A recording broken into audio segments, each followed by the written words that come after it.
Good morning, everybody, and welcome to the Committees on Civil and Human Rights. At this time, if you can please place phones on vibrate or silent mode. Thank you, Chair. We are ready to begin.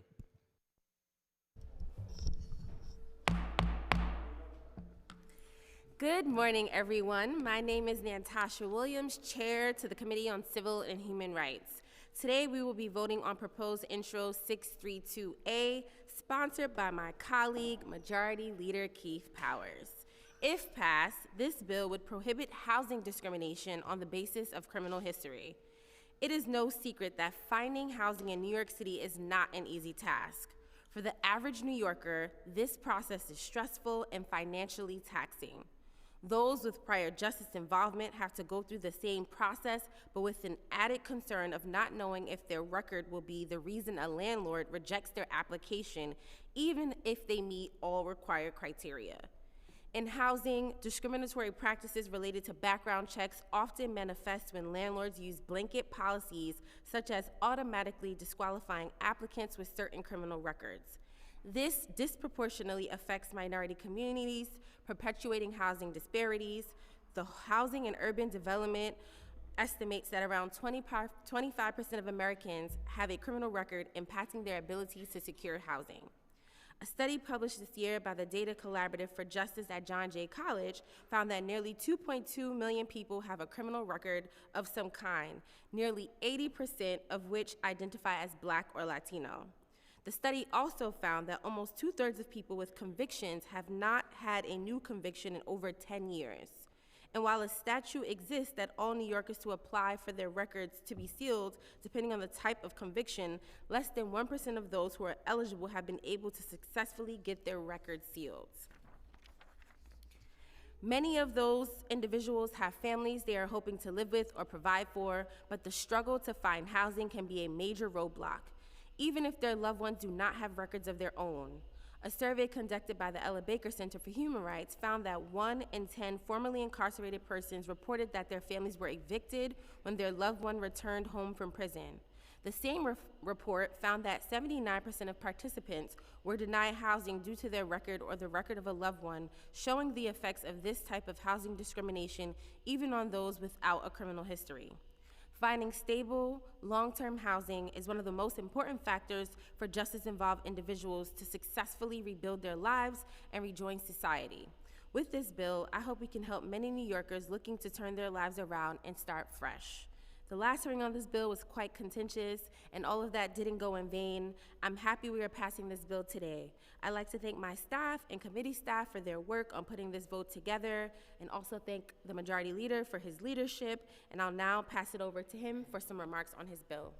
Thank you, and good morning, everyone, and thank you to the Chair for giving me an opportunity to give a brief statement on Intro 632A, the Fair Chance for Housing Act, which the committee is voting on here today.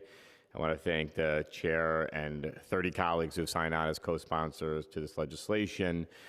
As the Chair noted, right now, most landlords are free to discriminate against potential tenants who have a criminal record of any kind, no matter how minor or no matter how long ago. Any New Yorker who's done their time and is working hard to rebuild their life deserves a second chance. It's a principle that many of us live our lives on. It's time that our laws reflect that, and with today's passage of Intro 632A, they finally will. Stable housing is the foundation of a stable life, and without access to housing, formerly incarcerated people struggle to find employment, maintain their mental health and physical health, go back to school, and take care of their families. Roughly 750,000 New Yorkers have a conviction history, the vast majority of whom are people of color, and they and their families face a lifetime of obstacles to housing. By removing barriers to housing, people are better able to support themselves and their families, lowering recidivism, and making our community safer. The version of this bill we're voting on today is a culmination of months of ongoing conversations and feedback we received from advocates, housing providers, and industry stakeholders.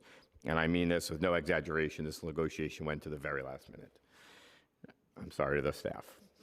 I'm proud of the bill that we're voting on today, and I'd like to extend a sincere thank you to everyone, the stakeholders and the advocates who worked diligently to help get us here today, including the 100+ member organizations in the Fair Chance for Housing Coalition.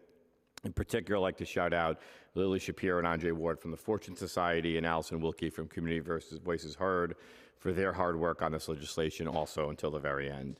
I want to thank Speaker Adams for her leadership. I want to thank Committee Chair Natasha Williams for her support and her thoughtful recommendations throughout this process. I want to thank the central staff and the committee staff who worked very hard on this very important piece of legislation. And I want to give a very, very big shout out to Ben and Haley from my office who are here today, who worked for months, maybe years at this point, on this legislation. I want to extend a very big shout out to them for working diligently to make sure that every single detail was combed through and was attended to.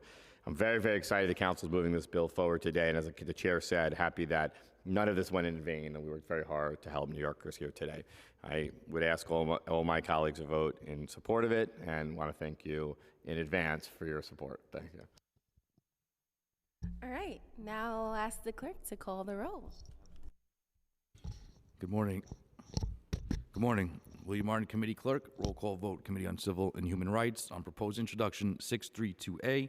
Chair Williams. I proudly vote aye. Salamanca. Joseph. Marte. Of course, I vote aye. Congrats, Keith. Richardson Jordan. I vote aye. With a vote of 3 in the affirmative, 0 in the negative, and no abstentions, item has been adopted by the committee.